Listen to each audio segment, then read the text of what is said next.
इधर डिंडौरी में मूसलाधार बारिश का दौर लगातार जारी है। बारिश के चलते सिवनी नदी उफान पर है।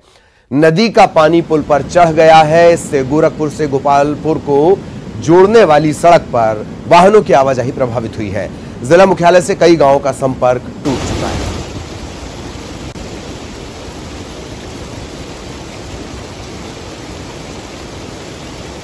तो कई गांवों का संपर्क टूटा हुआ है और हमारे सहयोगी हमारे साथ जुड़ेंगे और उनके पास हम आपको लिए चलेंगे। डिंडौरी में लगातार नदियां उफान पर हैं। सिवनी नदी की तस्वीरें आप देख रहे हैं और बारिश के चलते उफान पर नदी नाले, कमोबेश यही स्थिति दोनों जगह पर।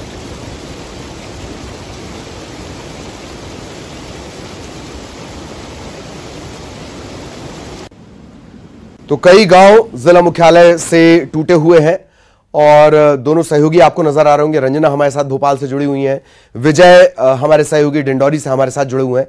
रंजना, पहले आपके पास आना चाहूंगा। फिलहाल राहत का कोई निशान नहीं, कोई राहत के आसार नहीं। रंजना।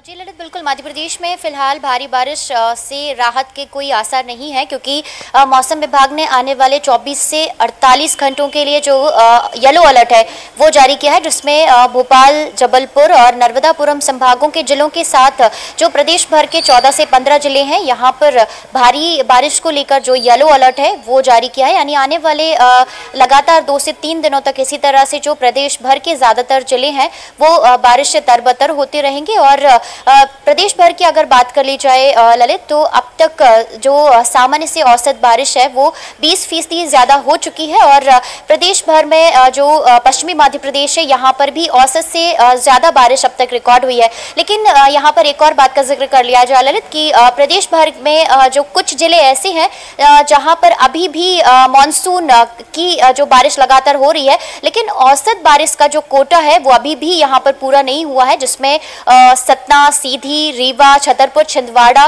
बालाघाट ऐसे जिले हैं जहां पर अभी भी बारिश की दरकार है। और जो ये जो जिले हैं माइनस में चल रहे हैं, लेकिन फिलहाल अभी जिस तरीके से लगातार बारिश हो रही है उससे जो सड़कें लबालब हैं, कहीं पर पुल टूट रहे हैं, तो कुछ गांवों का जो संपर्क है वो शहरों से टूट गया है। ऐसे में एक तरफ मुसीबत भरी बारिश ये लोगों के लिए बन रही है, तो दूसरी तरफ अभी भी ऐसे जिले हैं, करीब 7 से 8 जिले ऐसे हैं जहां पर अभी भी इनको बारिश की दरकार है। ललित, बिल्कुल बिल्कुल। हालांकि बारिश ज्यादातर इलाके तर हो चुके हैं, ये सबसे अच्छी बात है पिछले बार के कंपैरिजन में। लगातार हमारे सहयोगी विजय भी हमारे साथ बने हुए हैं। विजय के पास आपको लिए चलेंगे। विजय, सिवनी नदी की तस्वीरें तो हम दिखा रहे हैं, पूरे जिले का हाल बताएं और नर्मदा की स्थिति, इसके बारे में भी अपडेट दें। जी ललित, मैं आपको बता दूं, डिंडौरी जिले में पिछले 3 दिनों से रुक रुक कर बारिश हो रही है। वहीं जो गोपालपुर इलाके में सिवनी नदी है वो पूरे उफान पर है। नदी का पानी पुल की ऊपर से बह रहा है, जिसके कारण गोरखपुर से गोपालपुर जो मार्ग है उसमें आवागमन पिछले 2 घंटों से बाधित हो गया है। और बात की जाए नर्मदा नदी की, तो जो सिवनी नदी और भी जो अन्य सहायक नदियां हैं, नर्मदा की मुख्य सहायक नदियां हैं, और इनका पानी कहीं न कहीं जाके नर्मदा नदी में मिलता है, जिससे नर्मदा नदी का भी जलस्तर लगातार तेजी से बढ़ता और घटता रहता है। और जिले में बारिश की बात की जाए तो सहपुरा और मेहंदवानी ऐसे 2 विकास खंड हैं जहां अभी भी बारिश की दरकार है और लोग वहां परेशान हैं, किसान परेशान हैं। वहां बारिश, अभी जितनी बारिश उनको होनी चाहिए थी, बारिश हुई नहीं है ललित।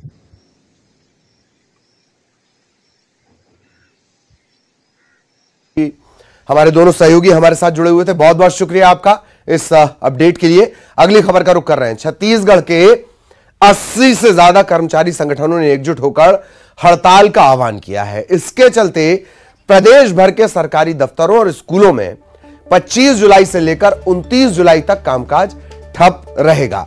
राज्य के कर्मचारी केंद्रीय कर्मचारियों के समान महंगाई भत्ते, एचआरए, इन सब की मांग कर रहे हैं, किराए भत्ते की मांग कर रहे हैं।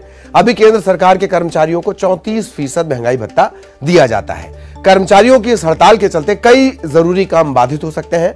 हड़ताल का असर पूरे छत्तीसगढ़ में नजर आ रहा है, आएगा। मंत्रालय से लेकर कलेक्ट्रेट तक सभी सरकारी दफ्तर, स्कूल यहां पर ताले लटके दिख रहे हैं। अस्पताल में भी आने वाले मरीजों को परेशानियों का सामना करना पड़ रहा है।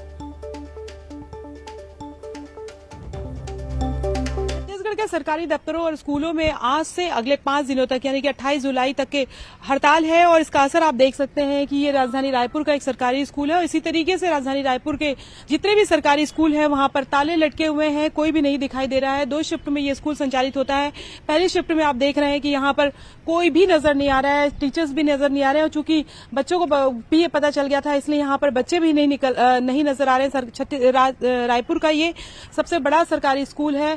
कलमबद्ध हड़ताल पर टीचर्स हैं। 25 से लेकर 28 जुलाई तक वो हड़ताल पर रहेंगे और इनका कहना है कि डीए जो है वो केंद्रीय कर्मचारियों और मध्य प्रदेश के कर्मचारियों की तरह मिले।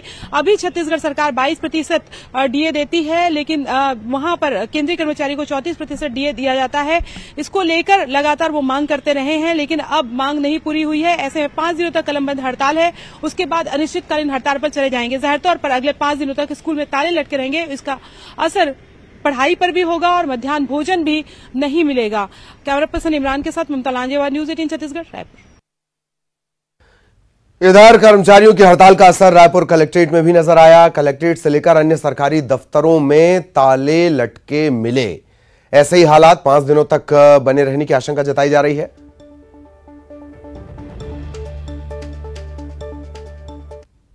सरकारी स्कूलों, सरकारी दफ्तरों में और अलग अलग विभागों में अगले 5 दिनों तक के ताला लटका मिलेगा क्योंकि आज से लेकर 28 तारीख तक छत्तीसगढ़ के जो सरकारी कर्मचारी हैं वो हड़ताल पर हैं। डीए की मांग को लेकर डीए जो है वो केंद्रीय जो कर्मचारी हैं उनका डीए 34% तक है और यहाँ पर जो छत्तीसगढ़ के जो कर्मचारी हैं उनका डीए 22% तक है और यही वजह है कि केंद्रीय कर्मचारियों के बराबर डीए करने की मांग को लेकर कर्मचारी आज से 5 दिनों तक के अगले 5 दिनों तक कलमबद्ध हड़ताल पर है और यही वजह है कि राजधानी रायपुर का जो कलेक्ट्रेट परिसर है अमूमन अगर आम दिनों में अगर देखा जाए तो सोमवार को सबसे ज्यादा भीड़ दिखाई देती है क्योंकि शनिवार रविवार को एक तरह से छुट्टी का रविवार को तो छुट्टी रहती है और यही वजह है कि दूसरे दिन खासतौर पर अगर हम बात करें तो सबसे ज्यादा भीड़ यहाँ पर दिखाई देती है कलेक्ट्रेट में। लेकिन आप देख सकते हैं कि अलग अलग जो भाग है यहाँ पर ताला लगा हुआ है जहाँ पर कर्मचारी बैठते हैं। आप देख सकते हैं कि तमाम चाहे अभिलेख कोष्ठ हो चाहे अलग अलग डिपार्टमेंट हो, लोग यहाँ पर अमूमन यहाँ पर भीड़ नजर आती है लेकिन लोगों को भी पता है कि अगले 5 दिनों तक कलमबद्ध हड़ताल है और ये वजह है कि बिल्कुल यहाँ पर सन्नाटा पसरा हुआ है। जो कर्मचारी है संगठन है उनका कहना है कि जब तक के 34% डीए नहीं किया जाएगा उनका आंदोलन जारी रहेगा। फिलहाल 5 दिनों तक कलमबद्ध आंदोलन है लेकिन यदि मांग नहीं मानी गई और इस पर कोई ठोस निर्णय नहीं लिया गया तो फिर ये जो हड़ताल है वो अनिश्चितकालीन हड़ताल में भी तब्दील हो सकती है। जाहिर तौर पर चाहे स्कूलों की बात करें चाहे दफ्तरों की बात करें, यहाँ पर ताले लगे हुए हैं और इसका असर काम पर भी दिखाई देगा। कैमरा पर्सन राजेंद्र के साथ ममता लांजेवार, न्यूज 18 छत्तीसगढ़, रायपुर।